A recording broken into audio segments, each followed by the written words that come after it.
Diri pagoda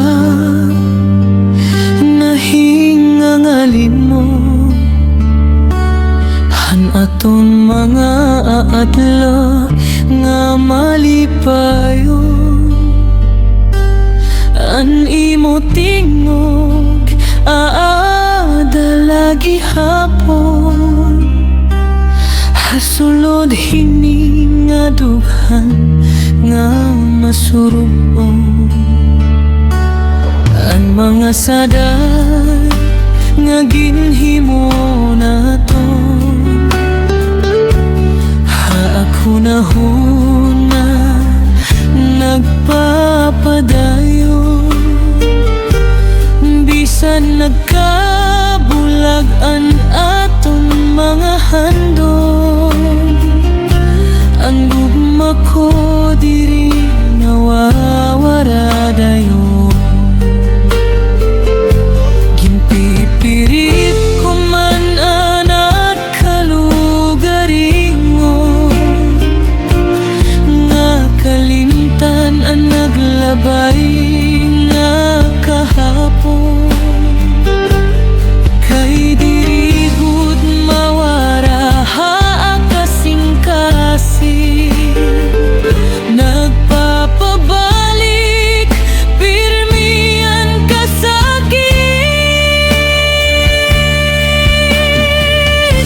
Diri pagodak nahingangalimon, hatanan nga aton ginagian.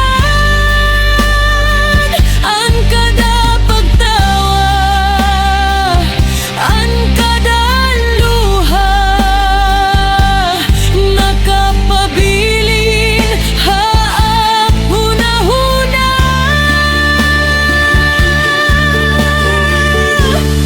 Bisan waray na ikaw haak atubangan, diri nawawaraan imo panumduman. Tutobian na ikaw lagi hapon, ang ginhigugma hini nga agdughan. Kung makita ko ang mga lugar nga aton ginagian, hadto anay nabubuhi uturoan mga pagbati, nga agkaruya na ungan ipalabay. Ginpapakyan ako an akalugaringon, kay anong nga diri ka malimtan dayon. Bangin kay tinuod gud ang gugma, nga waray katapusan.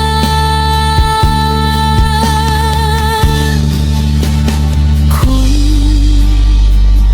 may usa pa nga higayon nga magkita utroan aton mga mata, diri na ak mahadlok magsiring, nga ikaw lagi hapon anak hinigugma.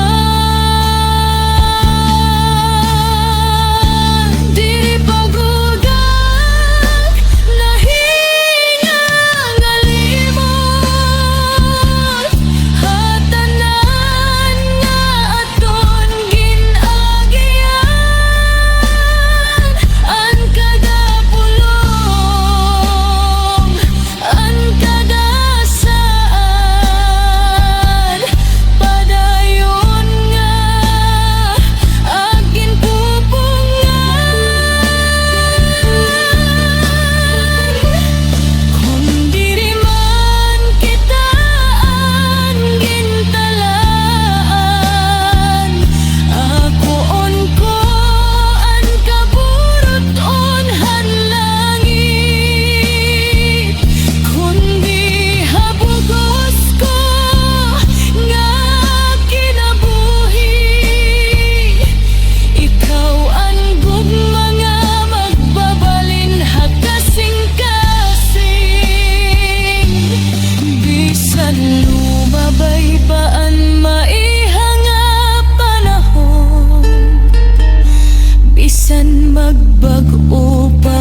kalibutan na to. May usa nga kamatuoran nga magpapabilin diri paguda nahingangalimot. Hay